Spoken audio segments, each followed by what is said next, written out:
What you doing? Hopefully buying gas. And we're on our way to Utah. Yeah. So that's another, what, 5 or 6 hours? Yes. So, yeah. So I figure we have half a tank. We'll probably end up putting about 100 gallons. But we'll take it, right? Yeah. Cheap, and it's easy. Easy in, easy out. I'll always take the easy way. So let's get some gas in this thing. Okay. So everything in this town of, I think it's Mesquite. I went to the Walmart, and that was probably the cleanest, calmest Walmart I've ever been to. It was It's just small, yeah. but the Walmart was a super center, and it was really clean, really calm, and there weren't any crazies in there. Weirdos. Everything was just really pleasant. It was actually a very pleasant shopping experience. And we're in, that was Mesquite, wasn't Yeah, it? and now we're at a TA in Mesquite, and even this gas station is super clean. I mean, look, you don't see trash, you don't see bottles, you don't see anything. It's just super clean around here.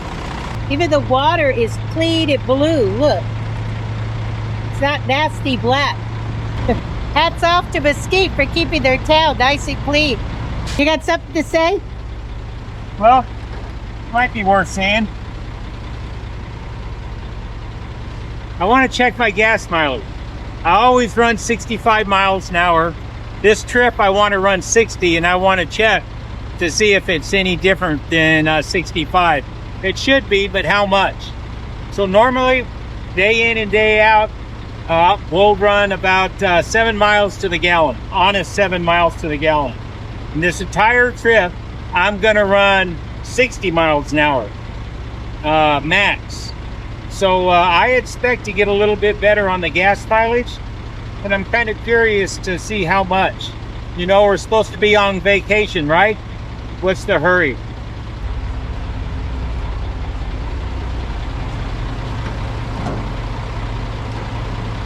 Fill up both sides at the same time. I check the hubs, make sure they're still full. I do my walk around. It's just a good habit to get into. I know you've heard it before and you've seen me do it, but I do it every time because I only need to get gas about every 1,400 miles. And check your lug nuts, check the hubs. Just take a look at your rig. It only takes a minute to walk around. It's gonna take 10 minutes to fill the thing up. So let's go take a look.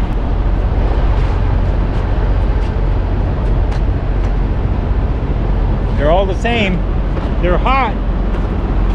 It's a hot day, but they're all the same, so that means we're good. If I had one hotter than the other, then a problem.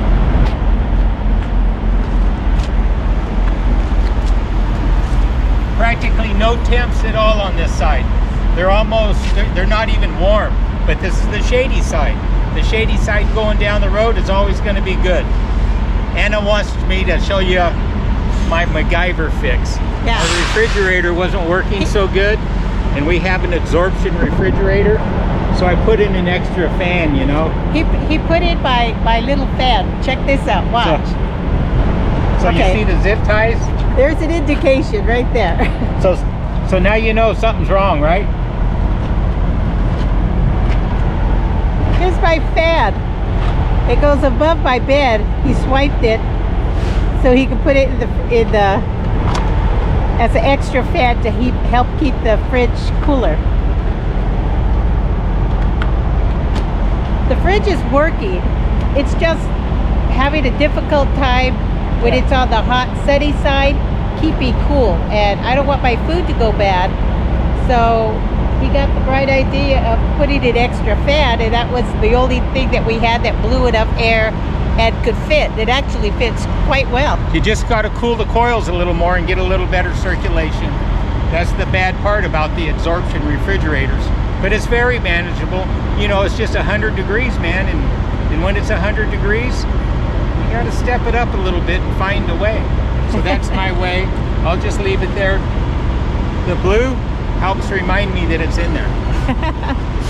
Okay, remember how many gallons did I say we put in? 107 gallons.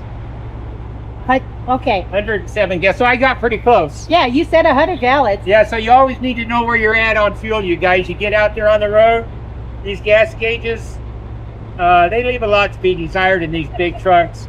I'll talk a little bit about how I use mine when we get back in the truck. Because it's 100 degrees out here and I'm hot. Come on, Anna, let's go. Let's go. So what are you doing now? Resetting the trip odometer. So this is how I tell how much fuel I have in the truck. The gas gauges are usually within about 15% of being accurate in these big trucks. But it's always nice to know exactly where you're at if you can. And they do have other ways of doing it, flow meters and stuff like that. This truck is an older truck. It's an '07. So it doesn't have all the fancy electronics in it. All we got to do is a little simple math. So we'll do the math right now. Let's see here. I drove, okay, bring up my handy dandy calculator.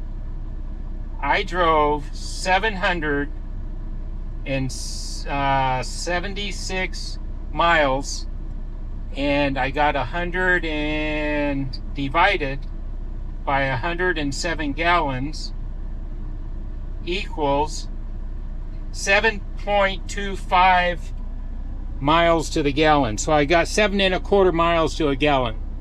Now I've been running, I've done about 400 miles at 60.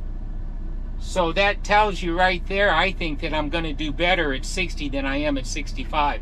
Remember, I used to run at 65. Now I'm going to run 60. So the next time I get gas, we're going to run this simple formula. So we're going to travel now at a rate of 60 miles per hour. 60. We're going to do 60 miles an hour this whole trip for the next 2 months. Okay, and we're going to see how your mileage improves. Yeah, I want to see if I can get 8 miles to the gallon out of it.